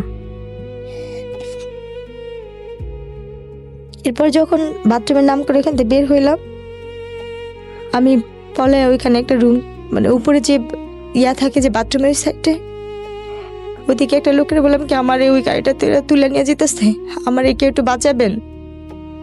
কয়েকজন লোক জমাট হইলো, বলছে কোন গাড়িটা? আমি কিছু বলবো না, কারণ আমি ভয় পাইতেছি। এদের কাছে বলি এদের তো আমি চিনি, এরাও যদি আমার দুর্বলতার সুযোগটা কাজে লাগায়। আর আপুটা বলছে কাউকে বলবি না, তুই এখান থেকে পালাইতেছিস, তুই কাউকে বুঝতে দিবি না, তাহলে এইখানে যে পশুগুলি আছে সেগুলি তোর আরো ছিঁড়া ছিঁড়া খাইবো। আর তখন ওই সময়টা থেকেই আমার ভিতরে একটা শিক্ষা তৈরি হইলো যে আমি এই দুনিয়ার কাউকে বিশ্বাস করতে পারবো না, এই দুনিয়ার কেউ কারো না। এরপরে ওইখান থেকে তখন অনেক রাত্র হয়েছে মনে হয়, তখন অনেক রাতই, ভালো মতনই রাত। তখন ওই সময় আমি লুকায় বাথরুমে তো বসে আসছি, বাথরুম থেকে বের হচ্ছি না, কোনোভাবে বের হচ্ছি না। আর আমি যে লোকগুলোকে বলছি ওই লোকগুলি আমাকে খুঁজতেছে। অনেকক্ষণ পরে ভালো করে বোরখার মুখ টুক আটকে অন্য সাইডে এমনভাবে বের হলাম যে আমি কাউকে কিছু বলিনি, আমি যে কোনো গাড়ি থেকে পলাইছি বা কিছু কাউকে কিছু বুঝতে দিন। আমি আমার মতো ওই ফেরিতেই বসেছিলাম।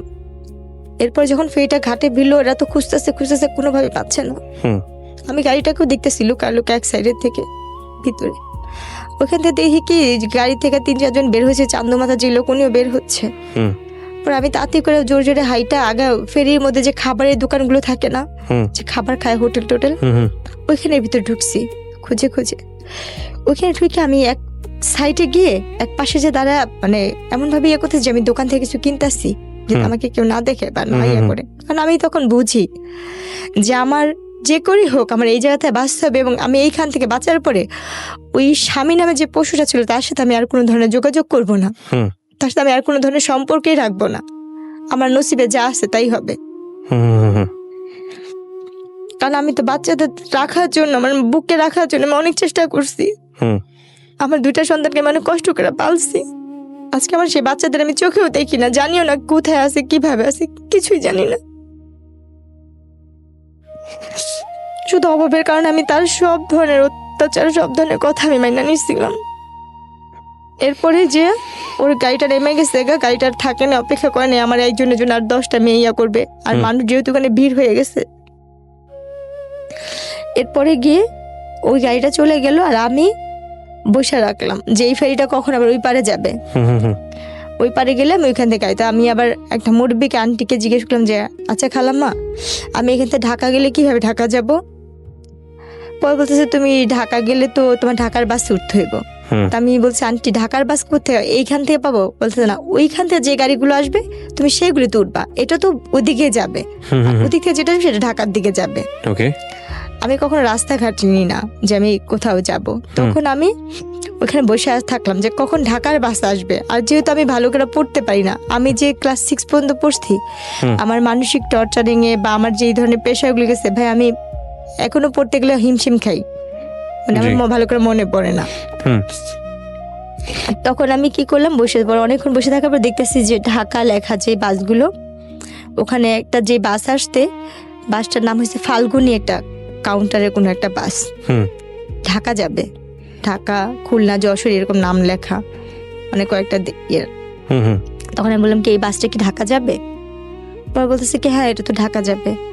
পরে আমি নাম বলছি ভাই আমার ব্যাগটা হারাই গেছে, আমার কাছে কোনো টাকা পয়সা নেই, আমাকে কি ঢাকা নেওয়া যাবে? পরে বলতেছে কি দেখতেছো আমার হাতে কোনো ব্যাগ নেই বা কোনো টাকা পয়সার মতো কিছু নাই। পরে আচ্ছা যান উঠেন, যদি যাত্রী বেশি হয় আপনাকে দাঁড়া যেতে হবে। ঠিক আছে আমার কোনো সমস্যা, আমি দাঁড়াই যাব। তখন ওই বাসটাতে উঠলাম, ওই বাসটা যাত্রাবাড়িতে এসে নামলো। ওখান থেকে আমি একটা রিক্সা নিয়ে আমার মার বাসায় চলে আসলাম, কারণ আমার আর কোথাও যাওয়ার জায়গা নেই। মার বাসায় বলেন না যে মাকে যে মা এগুলো মার বাসায় উদ্দেশ্য করে বের হয়েছে ঠিকই, মাঝ রাস্তায় না কেন জানি মনে হয় আমার ফুপু শাশুড়ির কাছে যা বলি তো, সে যদি আমার বাচ্চাগুলিকে আইনা দেয়, ওনার কাছে আবার যাওয়ার জন্য ইয়া করলাম। তারপর আমার মেজো ফুপু শাশুড়ির কাছে গেলাম, ওনার বাসায় কাজের মেয়ের মতো পড়ে আসছি, ওনার পার্লারে কাজ করি, ওনার এটা করি সেটা করি, কিন্তু উনি কোনোভাবে আমার বাচ্চাই না দেয় না। উনিও দেখি আমাকে এটা ওইটা বলে, মানে বাজে ধরনের কথাই উনিও বলতেছে। ওখানে আমি 1 মাসের মতো কাছাকাছি ছিলাম। তো ফুপুর পার্লারের একটা মেয়ের অনুষ্ঠান, জন্মদিনের অনুষ্ঠান, আমি তাকে রান্না বান্না করে দিলাম। পার্লারের মেয়ের জন্মদিন, ওই মেয়ের বার্থডেতে আমি রান্না বান্না সব কাজ করলাম। ওই মেয়ের নাকি একটা হাতের আংটি ভাই হারায় গেছে, ওই আংটিটার জন্য আমার ফুপু শাশুড়ি এবং পার্লারের মেয়েরা মিললে আমাকে মারলো যে আমি নাকি সে আংটি চুরি করছি। কিন্তু আমি তো ওইখানে পড়ে আছি শুধু আমার বাচ্চাটার জন্যে, আমার যদি বাচ্চাগুলি আমার কাছে আইনা দেয়, ওই লোভে বা ওই বিনিময়ে, আমার স্বামীর লোভেও না, শুধু সন্তানদের লোভে আমি এখানে পড়ে থাকতাম। এরপরও আপনি হাজবেন্ডের কাছে ছিলেন এই ঘটনা? তাহলে ফুপুর কাছে ছিলাম। ফুপুর কাছে ছিলেন, আর ফুপুর বাসায় ছিল। তো একই তো কথা হলো। তাও না, সে তো ওইখানে আসেও না, তার সঙ্গে যোগাযোগও নেই, বা আমি যে তার ফুপুর বাসায় আছি সেটা জানেও না। সে তো ওইখানে বাচ্চাদের নিয়েই নাই হয়ে গেছে, যে মেয়ের সাথে তার সম্পর্ক আছে সেই মেয়েকে নিয়ে সে অলরেডি সংসার করতেছে। পরে গিয়ে ওই মায়ের খাওয়ার পরে আর ওইখানে আর থাকিনি, চলে আসলাম। আয়সা বাবা মার কাছে বললাম যে ঠিক আছে আম্মু আমি ওনারে তালাক দিয়ে দিব। আম্মু বলছে আগে তুই তালাক দিয়ে, আমি আমার কাছে টাকা পয়সা নেই। তুই কোথেকে দিবি, কিভাবে দিবি? আমি জানি না, আমি কি টাকা নিয়ে গাছ লাগা রাখছি, যোগাযোগই করবি না। তারপরে গিয়ে কাজে অফিসে গিয়ে বললাম যে আমি এরকম ছাড়তে চাই, আমার কাছে কোনো টাকা টুকা নেই, কেমনে কি ছাড়া যায়? ওরা বলছে আপনি 500 টাকাও যদি ম্যানেজ করে আনতে পারেন আমি এখান থেকে কাগজপত্র করে দিব। এরপরে আম্মুর থেকে যে আম্মু 500 টাকা দিল, 500 টাকা নিয়ে ওনারে যা তালাক দিলাম। আমার তালাক যাওয়ার আগে তালাক দিলেন? এটা 2011 সালে। 11 সালের। বিয়ে হয়েছিল কয় সালে? 2007-এ কাবিন হয়েছে, আমাকে 9 সালে বাচ্চা পেটে নেওয়া অবস্থা উঠা নিচ্ছে। ওকে, তারপর 11-তে আমার তালাক হয়েছে। তালাক হওয়ার পরে ওনাদের সাথে আমার আর কোনো যোগাযোগ নেই, আমার কোনো কন্ট্যাক্ট নেই। এরপরে আমি আস্তে আস্তে মানে টেনশন, বাচ্চাদের জন্য টেনশন করতে করতে, আর ওই যে আমার মাথায় যে আঘাত পড়ছিল চোখে তো দেখি না, এক পর্যায়ে আমি আস্তে আস্তে অসুস্থ হয়ে গেলাম। তখনই আমি ব্রেন স্ট্রোক করি। স্ট্রোক করার পরে আমার অনেক কিছুই মনে নেই। তারপরে এইভাবে তখন এই আম্মুর সাথে থাকতাম, টুকটাক হাতের কাজ করতাম, থিরিপিস না বিকচি টিকচি করতাম, মানে আমার মতো যে কাজ করতে পারে আমি সেই ধরনের কাজটা যে করতাম টুকটাক। করা অবস্থায় এক বাসায় কাপড় বিক্রি করতে যেতাম। কাপড় বিক্রি করতে যাওয়া অবস্থায় ওনারা অনেক বড় লোক ছিল, আর আমি হইছে অনেক ধরনের সুতার কাজ, ব্লক বাটির কাজ, সব ধরনের কাজ জানি। আর যেহেতু আমার শ্বশুরবাড়িতে পার্লার ছিল, তাদের পার্লারের কাজটা আমি শিখে ফেলছিলাম। বাচ্চাদের জন্য খারাপ লাগতো, কিন্তু কিছু করার ছিল না। তো এক বাসায় যখন কাজ মানে কাপড় চোপড় দিতে যাই, আমার নকশি খাতা দিতে যাই আর থ্রি-পিস বিক্রি করতে যাই, ওই বাসায় ওনাদের ব্যাগের সাথে আমার ব্যাগের সাথে মিল্লা যায়। তখন আমি যখন চলে আসি ওনাদের ব্যাগে টাকা ছিল আর আমার ব্যাগে ছিল কাপড় আর ছোট্ট একটা বাটন ফোন আমি চালাতাম। হয়তো বা তারা ওই আমার এই ভিডিওটা দেখবে, ওনাদের টাকার ব্যাগ আমার কাছে চলে আসে আর আমার কাপড় ব্যাগ ওনাদের বাসায়। আমার ওই কাপড় ব্যাগে ছোট একটা ফোন ছিল, আমার বাটন ফোন। আচ্ছা, তো আমি যখন রিক্সাওয়ালাকে টাকা দিব তখন দিয়েছি আমার ব্যাগে টাকা নেই, ওই টাকা ওনাদের টাকা। হুম। আমার ফোনও নেই, আমার টাকাও নেই। তখন আমি ওই টাকার দেখে অবাক হয়ে গেছি, এতগুলো টাকা তো আমি কখনো দেখিনি। তখন গিয়ে আমি কি করলাম, বাসায় নামলাম না, আমি আমার ওই নাম্বারে ফোন দিচ্ছি বারবার। হুম। ধরেন সারাদিন এরকম পার হয়েছে, সন্ধ্যার দিকে ফোন ধরতে। আমি বলতেছি কি এই ফোনটা যার কাছে, ওনাদের একটা ব্যাগ আমার কাছে। বলার পরে উনি বলতেছে আমাদের ব্যাগ তোমার কাছে, তুমি কে? আর এই ফোনটাই কীভাবে? আমি বলছি আপা আপনার বাসায় যে আমি নকশি খাতা বিক্রি করতেছিলাম, আমার কাপড় দিতে গেছিলাম, তখন আমার এই ব্যাগটা গেছিলো। বলছে ও হ্যাঁ হ্যাঁ হ্যাঁ, আমি তো ওই বাসায় গেছিলাম, কাপড় কিনতে বেড়াতে গেছিলাম, ওই ব্যাগটা তোমার কাছে, দেখি দিয়ে দাও তো। পরে উনি দ্বন্দ্ব হয়ে থাকে, ওই লাইনে থাকা হয়েছে। উনি বলছে কি তুমি জানো ওই ব্যাগে কি আছে? পরে আমি বলছি আমি জানি, আমার এটার প্রতি কোনো লোভ নেই। কি ছিল? টাকা ছিল। কত টাকা ছিল? ভাইয়া জানি না, কিন্তু এত টাকা কখনো চোখে দেখিনি। Okay. অনেকগুলো টাকাই ছিল, তারপর? মোটামুটি ভালো টাকাই ছিল। সবগুলো 500 আর 1000 টাকার নোট, মানে 4-5টা বান্ডিল ছিল ওখানে। তখন উনি বলছে তোমার এই টাকার প্রতি কোনো লোভ নেই? আমি বলছি না আপা, আমার এই টাকার প্রতি কোনো লোভ নেই। তখন উনি বললো কি তুমি আসো, গুলশান আসতে পারবা এই ব্যাগটা নিয়ে? আমি বলছি, আমি গুলশান জীবনে যাইনি, আমি চিনি না। পরে উনি বললো যে ধানমন্ডিতে আসতে পারবা? আমি বলছি, আমি তাও চিনি না, আমি কখনো যাইনি এসব জায়গায়, আমি কি করে চিনবো? তখন উনি আমাকে বলছে ঠিক আছে আমি কোথায় আসবো? আমি বলছি আমি তালতলা চিনি। তখন আমাদের এলাকার ভূতের আড্ডা একটা ইয়াসের রেস্টুরেন্ট, উনি ওখানে আসতে বলছে। আমি ব্যাগটা নিয়ে ওখানে গেছি, যার পর উনি আমার দিকে তাকায় রয়েছে আর আমার ব্যাগটা দেখতেছে, আর উনি আমার ব্যাগটা নিয়েই আসতে। আর শুনে মাথায় হাত দেয়, বলতেছে কি যে তোর মতো মেয়ে আমি খুব কম দেখছি রে, কিরে বোন তোর এই টাকার প্রতি কোনো লোভ লাগে নেই? পর আমি কান্না করে বললাম কি যে আপা, আমার জীবনের সবচেয়ে দামি সম্পত্তিতে আমি হারায় ফেলছি, আর এই টাকা দিয়ে আমি আর কি করব? আমার জীবনে যে ছেলে মেয়ে, আমার স্বামী, সংসার, সেটাই তো, এই টাকার জন্যই আমার জীবনটা আজকে এখানে। আমার বাবা মার টাকা ছিল না বলে আমি স্বামীর সংসার করতে পারিনি, যৌতুকের টাকা দিতে পারিনি। এটা আমার মূলত আমার অপরাধ ছিল, আমি গরিবের মেয়ে, আমার বাবা মা গরিব। তখন ওনারা খুব মায়া লাগছে আমার কথা শুনে, বলছে তুই এখান থেকে যে টাকা নিবি নিয়ে নেবে। আমি বলছি না আপা, আমার টাকা লাগবে না, যদি পারেন আমার একটা কাজ দিয়েন, আমি কাজ করব, আমার একটা কাজ দরকার, আমি যদি একটু চাকরি করতে পারতাম, আমি তো লেখাপড়া জানি। তখন উনি আমাকে কি কাজ দিল, ওনার বাচ্চাদের স্কুলে নেওয়া আসার একটা কাজ দিল। আচ্ছা। ওনার বাচ্চাদের স্কুলে নিয়ে যেতে মানতাম, কিন্তু ওনারা অনেক বড় লোক ছিল। এরপর একদিন ওনার বাচ্চারা অসুস্থ, একটা বাচ্চা অসুস্থ, ওনার ছেলে অপারেশন করবে। ছেলেটার অপারেশন করার সময় তাদের AB নেগেটিভ রক্তের গ্রুপ দরকার ছিল। ওই সময় ওই রক্তটা আমি দিই। আমি বলি যে আমি এই রক্তটা দিব। বলছে কি তোর কি রক্ত এটা? পরে আমি বললাম যে হ্যাঁ, আমার যখন আমি অসুস্থ ছিলাম তখন আমি শুনছি আমার এই রক্তের গ্রুপ। AB নেগেটিভ আপনার? AB নেগেটিভ রক্তের গ্রুপ। আসলে কি AB নেগেটিভ? হ্যাঁ। ওকে। তখন আমি বলার পর ওনার বলছে কি যে তাই। পরে উনি আবার কি করলো, শিওর হওয়ার জন্য উনি আমার রক্তটা পরীক্ষা করলো। আচ্ছা। তখন আমি অনেক মোটা একটা চশমা পরতাম, চোখে দেখতাম না, তো ওই চশমাটা ছাড়া আমি চোখেই দেখতে পারতাম না। তো উনি কি করলো, আমার রক্ত পরীক্ষা করার পর ওনার বাচ্চার সাথে মিললো, যেখানে ওনার বাচ্চার 3-4 ব্যাগ রক্ত লাগবে, সেখানে আমার 1 ব্যাগ আর 1 ব্যাগ ওনারা কিনে আনছে। এই 2 ব্যাগ দিয়ে ওনার বাচ্চাকে উনি ইয়ে করলো। তখন ওই যে রক্ত দিয়ে, আমি তো কখনো রক্ত দিই নেই, রক্ত দিয়ে তো সাথে সাথে উঠতে হয় না, কতক্ষণ নাকি রেস্ট নিতে হয়। আমি কি করছি, রক্ত দিয়ে উঠে পড়ছি না, আমার চশমাটা পড়ে গেছে, ভাঙে গেছিল একটা ফ্রেম। তখন আমি অন্ধের মতো হাতা হাতা চশমা খুঁজতেছিলাম। তো ওই জিনিসটা ওই আপুটা ফলো করে বলতেছে কি তুই কি চশমা ছাড়া চোখে দেখিস না? আমি আপা আমি তো চশমা ছাড়া চোখে দেখি না। বলছে কতদিন ধরে এরকম? আমি প্রায় আজকে 3 বছর হয়ে আসতে। আমার এই কাহিনীটা 2014 দিকে এই কাহিনীটা। এরপরে গিয়ে আমি বলতেছি কি আপা আমি তো চশমা ছাড়া চোখে দেখি না, আজকে 3 বছর ধরে আমার চোখের অবস্থা এরকম। পরে উনি না দেখে বলছে তুই কোনো ডাক্তার দেখাইছিস? আমি ডাক্তার দেখাইছি, ডাক্তাররা আমাকে অপারেশন করতে বলছে আর কি যেন পরীক্ষা করতে বলছে, করিনি টাকার জন্য। তখন উনি সাথে সাথে ওনার ড্রাইভারকে ডাক দিল আর ওনার ম্যানেজারকে ডাক দিল, নাম ধরে না। ম্যানেজার আসলো, বলছে ওকে এখনই বাংলাদেশ আইকন সেন্টারে নিয়ে যাও ধানমন্ডিতে। আচ্ছা। নিয়ে ডাক্তার দেখো ওনারা কি বল। আমাকে ওইখানে সাথে সাথে ওই মুহূর্তে আমাকে ওইখান থেকে জুস টুস খাওয়ায়া পানি টানি খাওয়া আমাকে নিয়ে গেল ডাক্তারখানে। নিয়ে যাওয়ার পরে ওখানে আমি আমার চোখ পরীক্ষা করে, এরপরে কি করছে ওনারা আমার সবকিছু করা শেষ, অপারেশন করা শেষ, ওনারা আমাকে খুশি হয়ে জায়গা কিনে দিবে। আচ্ছা। ওনারা আমাকে একটু জায়গা কিনে দিবে। যাদের বাড়িতে আপনি আছেন আর কি? হ্যাঁ, না আমি ওই বাড়িতে নেই, তাহলে শুধু একটা জায়গা শুধু পড়ে আসছে। না না, কিন্তু যাদের আপনি টাকা দিয়ে হেল্প করলেন ওরাই তো আপনাকে টাকা কিনে হ্যাঁ। জায়গা কিনে দেওয়ার কথা হ্যাঁ। বলছে। আমি সেটাই বলতে যাচ্ছি। হ্যাঁ, যাদের আমি কাজ, যাদের রক্ত দিচ্ছি, যাদের আলটিমেটলি আপনার হ্যাঁ, আপনার সব গল্প তারা জানে যে কিভাবে কি হয়েছে, তো ওরা আপনাকে একটা জায়গা কিনে দিবে। হ্যাঁ, ওরা আমাকে একটা জায়গা দান করলো। আমার চোখের অপারেশন করার শেষ দিয়ে ওরা আমার একটা জায়গা কোথায় এটা? দান করলো। এটা হচ্ছে ড্যামরা ইস্টাক পাটার দিকে। আচ্ছা, কতটুকু জায়গা? 2 কাঠা। 2 কাঠা। আচ্ছা, ওনারা আপনাকে আমাকে- একদম আপনার নামে লিখে দিয়েছে? সম্পূর্ণ আমার নামে লেখে কাগজপত্র করে দিচ্ছে, দান করছে ওইটা আমাকে Okay. ওনারা। ওকে। আমার হিস্ট্রিশন দান করার পরে তো ওনারা আমাকে আর খুশি আর কিছু টাকা দিচ্ছিল, হুম। আর 2 লাখ টাকার মতো ওনারা আমাকে টাকা দিচ্ছিল। হুম। এটা দিয়ে তুই কিছু করিস, পড়াশোনা কর বা কিছু কর। ওনারা দেশের বাইরে সবাই চলে গেছে, আমার সাথে আর কোনো সম্পর্ক নেই, তারা চলে যাবে। ওনার দেশের বাইরে চলে গেছে, ওনারা যাওয়ার আগে থাকে আপনাকে? দেশে, হ্যাঁ, এটা আচ্ছা। খুশি হয়ে দিয়ে গেছে। হুম।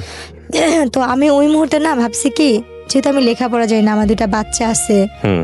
আমি ওই টাকাটা দিয়ে, যেহেতু আমার বাবা মাও খুব গরিব, হুম। ভাই বিয়ে করছে, ভাই ভাইয়ের মতো থাকে, যার যার মতো শেষে থাকে, হুম। আমি ওই টাকাটাকে বিদেশ যাওয়ার জন্য, তখন বিদেশে লোক নিতেছে বাসা বাড়ির কাজে আচ্ছা, বা কোনো ইয়াতে, বিদেশে চলে যাব, ভবিষ্যতে টাকা পয়সা জমিয়ে এই জমিটার উপরে একটু বাড়ি টাড়ি করে হ্যাঁ, থাকবো। বাড়িটারি করবো। তখন বিদেশে গেলাম, এক দালাল ধরলাম, উনি আমার থেকে 1.5 লাখ টাকা নিল। এটা মহিলা দালাল ছিল, উনি বিদেশি লোক পাঠায়। উনি আমাকে কাজে দিল কি, হাসপাতালে ক্লিনারের কাজের কথা বলে উনি আমাকে সব কাগজপত্র করতে। হুম। আমি হাসপাতালে ক্লিনার হয়ে কাজে যাই, দুবাইতে পাঠাবে। সেখানে গিয়ে আমার সাথে আরেক ইয়া ঘটে, আমার নসিবটাই এরকম। ওখানে যাওয়ার পরে আমি একটা ভার ডান্সারে পড়ি, ভার ক্লাবে। উনি আমাকে এয়ারপোর্ট থেকে বলতেছে, তুমি অমুকের বোন না? আমি বলছি হ্যাঁ। পরে বলতেছে যে তুমি আমাকে চিনো? আমি বলছি না, আপনার কথা আমার ভালো করে মনে নেই। বলছি তোমার না বিয়ে হয়েছিল, এরকম এরকম হয়েছিল? আমি বলি হ্যাঁ আমার হয়েছিল এরকম, কিন্তু এখন তো সেটা নাই। বলছি তুমি এখানে আসছো কেন? উনি আমাকে ডিটেলস পরে বলেছে আমি একটা ভার ক্লাবে আসছি। তখন তো আমি তার হাত পা ধরে কান্না করতেছি, ভাই আমি তো এই কাজে আসিনি, আমি তো অন্য কাজে আসছি। তো বলছে আল্লাহ, তুমি এই কথা আগে জানতা না? বলছে না। তখন উনি কি করলো, ওইখানের একটা মেয়ে ছিল ডান্সার, ওই আপুদের 2টা আপুকে বললো যে দেখ ও কিন্তু যাই না আসে নাই, মালিকের বউ কিন্তু ওর অনেক মারবো, ওই জন্য ক্লাবে না যেতে পারে বা ইয়া করে ওটা ব্যবস্থা করিস। এখন তো আমি স্টেজে উঠবো না, আমি কান্নাকাটি করতেছি, আর আমি সেরকম পোশাক নিই না, আমি তো হাসপাতালের চাকরির জন্য 3 পিস নিচ্ছি আমার। হুম। আর ওখানে হয়েছে লেহেঙ্গা স্কার্ট টিস্কার্ট পরে নাচতে হয়, সেটা আমি তো নিইনি। হুম। তখন ওই মুহূর্তে আমার যে স্বামী, উনি ওই মালিকের বউকে বলে কি ওরে উঠাইস না, উঠায় না, যে টাকা লাগে আমি দিব, ওকে রাখেন। হুম। তো উনি বলছে কি না আমি করে ধুয়ে পানি খাবো? বলছে না আমি দিব ভাই। বলার পরে বলছে ঠিক আছে। তো 2 দিন আমি ভালোই ছিলাম, কিছু করে না। 2 দিন পর ও টাকা দেয় না, এখন আমাকে মারধর করতেছে, উঠাবে উঠাবে। ও আমার সাথে কি বড় বেমানিটা করতে, আর মানুষকে বিশ্বাস করে যে প্রতারণা করে, যেটা আমার মতো আর কেউ যেন না করে। হুম। আমি ওখানে যাই, ওই আপুগুলো আমাকে বলে যে দেখো তোমার তো এখানে আসতো, তুমি এক কাজ করো, 3 মাসের ব্যাপারই তো, এখানে শুধু নাচতেই হয়, খারাপ কিছু না, তুমি শুধু ডান্স করো। এখানে ডান্স করলে তুমি তোমার একটা পারিশ্রমের যে একটা ফল, এটা নিয়ে যেতে পারো, এখানে তোমার অনুমতি ছাড়া কোনো খারাপ কাজ হবে না। দুবাইতে এরকম কোনো নিয়ম নেই। হুম। কিন্তু আমি বুঝি নাই ভাইয়া, আমাকে ওই যে আমার স্বামী যেটা বলছে আমি সেটা, উনি বলছে কি এখানে নাচলেই তুমি খারাপ হইব। আমি ওই জিনিসটাই ধরে নিয়েছি যে আমি তো একবার তো অনেক কিছু দেখে আসছি খারাপ জগতের, হুম। আমি তো আর কোনো কিছু করতে চাই না, বা আমি তো আমার নিজের দেহটাকে বিক্রি করা ছাড়া সবকিছুই করছি, জীবনে অনেক ধরনের মোকাবেলা করে আসছি, হুম। আমি আর কিছু করতে চাই না, আমি একটু সৎভাবে বাঁচতে চাই, সেটা পরিশ্রম করে 1 টাকা হইলে আমি নিয়ে খাবো। হুম। তখন আমি না ওর হাতে পায়ে জড়া ধরলাম যে ভাইয়া আমাকে এখান থেকে পাঠা দেওয়ার ব্যবস্থা করেন না, আমার বাবা মার কাছে আমার 2 কাঠা জায়গা আছে, আমি সেটা বিক্রি করে আপনাকে টাকা দিব দরকার হয়। হুম। এই কথাটা আমি ওকে নিজে থেকেই বললাম আচ্ছা। যে আমার 2 কাঠা জায়গা আছে, আমি বিক্রি করে দরকার আপনাকে টাকা দিব। তখন ও চুপচাপ থেকে তারপর দিন আমাকে বলছে তুমি যদি এখান থেকে বাঁচতে চাও তোমাকে আমার বিয়ে করতে হবে, আমাকে যদি তুমি বিয়ে না করো তাহলে তুমি এখান থেকে বাঁচতে পারবে না। তো এইভাবে ফুসলায় ফাসলায় আপনাকে বিয়ে করে? হ্যাঁ, ও যখন ওইখানে বলছে আর আমি তো এখানে অসহায়ের মতন, তখন আমি না আমার মার সাথে এই কথাগুলো কথা বলতে, আমার তো ফোন নাই, ওরে বললাম যে আমার মার সাথে একবার কথা বলতে দেন না, কেউ আমার মার সাথে যোগাযোগ করতে দিল না। আমি একটা জিনিস সংক্ষিপ্ত করে ফেলতেছি এখন, কারণ আমি জানি আপনার এই গল্পটা কোন দিকে যাবে। আমি খুব শর্ট করে নিয়ে আসি, যাতে আমাদের দর্শকরা যারা এতক্ষণ ধরে দেখছেন বা শুনছেন তাদের একটু প্রেসাইজ করতে সুবিধা হবে। এই লোকটাকে আপনি বিয়ে করেছেন, শুধু বিয়ে না, আপনি বিয়ে করার পরে দেশে চলে এসেছেন, এবং এই লোকটার ঔরসজাত একটা বাচ্চা এখন আপনার আছে, যে বাচ্চার বয়স কত? বাবুটার ফেব্রুয়ারি 14 তারিখে আসলে 2 বছর হবে। আপনি এই লোকটাকে বিয়ে করে দেশে আসছেন, সে কি আর দেশে আসছিল? ওনাকে যখন আমি দুবাইতে বিয়ে করি, উনি দুবাই নিয়মে বিয়ে করার পরে আমাকে বাংলাদেশে পাঠা দেয়, এবং আমি বাংলাদেশে চলে আসার পরে আমার বাবা মা বলছিল যে এই লোকটা ভালো হবে না খারাপ হবে, তখন আমার বাবা মা আমার অন্য জায়গায় বিয়ে ঠিক করে, এবং অন্য জায়গায় যেখানে বিয়ে ঠিক করছে সেই ছেলেটা আনম্যারিডই ছিল। আমার প্রথম বিয়ে এবং আমার তখন কি আপনি কনসিভ আপনি জানতেন যে আপনি কনসিভ করেছেন? তখন আপনি বাচ্চা জানেন? পেটে ছিল না। ওর ফ্যামিলির সাথে কি আপনার যোগাযোগ হয়েছে? হ্যাঁ, ওর বাবা ফ্যামিলির মা, সাথে যোগাযোগ আছে? ওর বাবা মা সবাই আমাকে নিয়েছিল, এবং ওর হ্যাঁ। বাবা মার আগের বিয়ের কথাটা জানে না। পরবর্তীতে জেনেছে? পরবর্তীকাল তারা নাকি শোনা শুনছে, কিন্তু এটা আমার হাজবেন্ড কখনো ফেস করে নাই। ফেস করে নাই? এটা সম্পূর্ণ সে গোপন আপনার এখন রাখছে। বাচ্চা আছে, আপনার হাজবেন্ডের সাথে আপনার যোগাযোগ আছে? উনি আমার বাচ্চাকে 3 মাসে পেটে রেখে বাইরে চলে গেছে। আমার দেখেও হাতে- নাই কখনো? না, আজ পর্যন্ত দেখে নাই? না, আমার গয়নাগাটি লাস্ট পর্যন্ত যে যোগাযোগ হয়েছে আপনার সঙ্গে তখন কি বলে আপনার হাজবেন্ড? লাস্ট কবে যোগাযোগ হয়েছে? কথা হয়েছে যেদিন আমার ছেলেটা হয়েছে, ঠিক সেই দিনই 14 ছেলের বয়স ফেব্রুয়ারি। কত? বাবুর হয়েছে ফেব্রুয়ারি 14 তারিখ, আসলে পুরো 2 বছর হবে। তার মানে আপনাদের ডিভোর্স হয়নি এখন পর্যন্ত? তাহলে এই ভদ্রলোক সম্পর্কে আমি ইনডিটেল কোনো কিছুতে আনতে চাচ্ছি না, যেহেতু আপনি এখনো তার ওয়াইফ। তো এই গল্পটা আপনি এখন বললেন, আপনার কি ভরণ পোষণ সে দেয়? সে আমাকে কোনো ধরনের সাহায্য, টাকা পয়সাও দিচ্ছে না, এবং আমার বাচ্চার কোনো দায়িত্বও নিচ্ছে না। আপনি কোনো মামলা করেছেন তার এগেইনস্টে? না, আমি তার সাথে সংসার করতে চাই, তার সাথে আমি সংসার করতে চাইছি বিধায় কোনো কিছু করি নাই। কিন্তু আচ্ছা। তাকে আমি অনেক ধরনের হাতে পায়ে ধরে রিকোয়েস্ট করতেছি, ফোন দিচ্ছি। উনি ডাইরেক্ট বলে কি, তুই কি তোর বাপের কাছে ফোন দিস, আমি কি তোর বাপ লাগি? উনি আপনাকে চায় না, বলে দিয়েছে চায় না, ডিভোর্সও দিবে না? ডিভোর্সও দিবে না। আচ্ছা, তাইলে আপনি এখন কি অবস্থায় আছেন, কি করেন আপনি?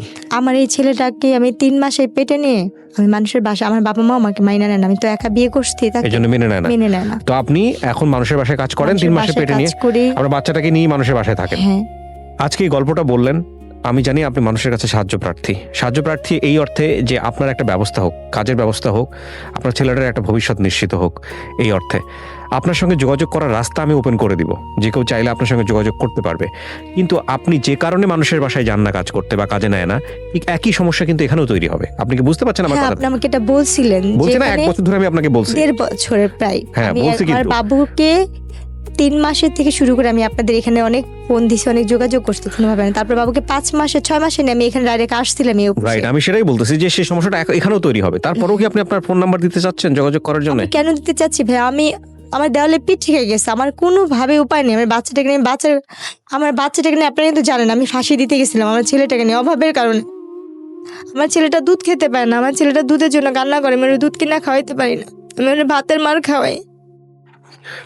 প্রিয় দর্শক এবং শ্রোতা, আমি সবকিছু আপনাদের কাছে ওপেন করেছি। আমার 2টা সন্তান আমি হারাইছি, আমি এই বাচ্চাটাকে নিয়ে এই বাঁচতে চাই। গল্পটা অনেক কিছু শেখার আছে এই গল্প থেকে, যে একজন নারীর যদি শক্ত ভিত্তি তার পায়ের নিচে না থাকে। আমি এই ধরনের গল্প আপনাদের সামনে বহুবার উপস্থাপন করেছি, বহুবার, যে শক্ত ভিত্তি যদি তার পায়ের নিচে না থাকে, অর্থনৈতিক ভিত্তি যদি শক্তি না হয়, ডিসিশন নেবার ক্ষমতা যদি তার না থাকে, তাহলে একটা নারীর জীবন কতটা বিষে ভরা হতে পারে, সামাজিকভাবে সে কতটা পশ্চাৎপদ অবস্থার মধ্যে থাকতে পারে, সেটা হচ্ছে বাস্তব উদাহরণ। আরেকটি মানবিকতার জায়গা আছে আজকের এই জীবন গল্পে।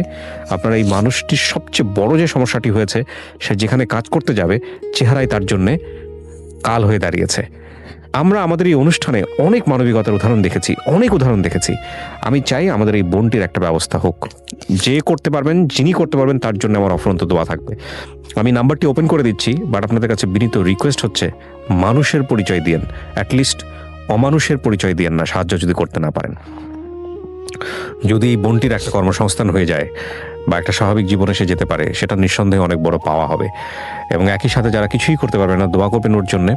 এবং যদি শেখার কোনো কিছু থাকে তাহলে অবশ্যই বলবো যে পায়ের নিচে মাটি শক্ত না করে কোনোভাবেই এমন কোনো সম্পর্কে জড়ানো উচিত না, বা কাউকে ইন্সপায়ারও করা উচিত না যে যাতে করে তার জীবনটা দুর্বিষহ হতে পারে।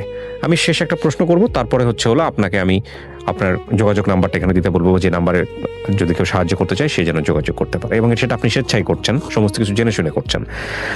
আপনি আমাকে বলেন, আপনার তো 2 কাঠা জমি আছে, আপনি চাইলে ওটা বিক্রি করে দিয়ে তো একটা কিছু করতে পারতেন, কেন করেননি? ভাইয়া ওটা এমন ভাবে যারা আমাকে দিচ্ছে আমি বিক্রি করতে পারবো না। এভাবে দেয়া আছে? হ্যাঁ, এভাবে দেওয়া আছে।